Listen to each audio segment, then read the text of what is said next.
A gang of robbers storms a bank, but instead of taking money, they force the hostages to strip, apparently for sinister purposes. When the police rush in, they find no robbers, all hostages safe, and not a dollar missing from the bank. What they could never guess is that the robbers have already made $1.2 billion. How did they pull it off? It all begins when 4 robbers enter a Wall Street bank. The leader, disguised as a worker, strolls in confidently and uses a high-powered infrared device to black out the surveillance cameras. Meanwhile, accomplices disguised as painters slip in through the back door and lock it behind them. As a guard approaches to investigate, a gun is pressed against his back. The crew quickly takes control, tossing smoke grenades and brandishing weapons to intimidate and secure 50 hostages. A patrol officer notices smoke billowing from the bank and moves closer, but the robbers show no fear. They even open the door to announce the robbery and tell the officer to call the police. Next, the robbers confiscate all the hostages' phones and keys. The robbers then order all hostages to strip and change into identical jumpsuits matching their own. They split the hostages into 10 groups, locking each in separate rooms. By now, a massive police presence surrounds the building, sealing every exit, even the sewers, with snipers positioned and ready. Frazier, leading the operation, avoids rash action given the 50 lives at stake.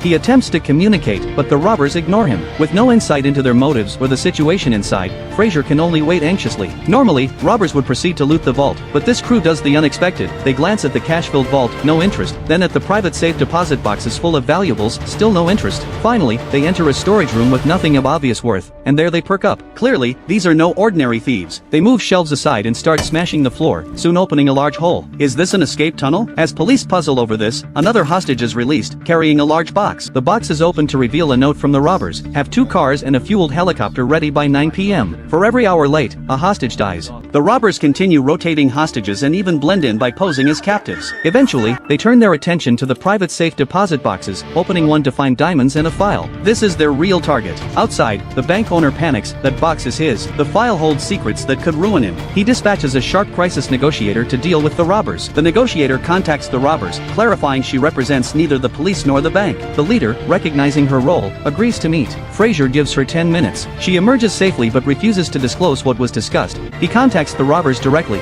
claiming their demands are ready but insisting on verifying the hostage's safety in person. The robbers see through the lie but allow it, warning Frazier to come alone. After confirming the hostages are unharmed, Frazier urges surrender for leniency, warning that a SWAT assault would end badly. Unfazed, the leader cites police protocols. With no casualties, a raid is unlikely. Public backlash over hostage deaths would be severe. Frazier argues escape is impossible with police covering even the sewers, but the leader boasts they'll walk right out the front door. Provoked by the arrogance, Frazier attempts a solo takedown, nearly pulling off the leader's mask before another robber steps in, gun to his head. Expecting the worst, Frazier is instead shoved out unharmed but furious. Convinced now that the robbers are bluffing and won't kill, he prepares to order a raid. Just then, a call comes from the robbers: point your cameras at the bank's 2nd floor.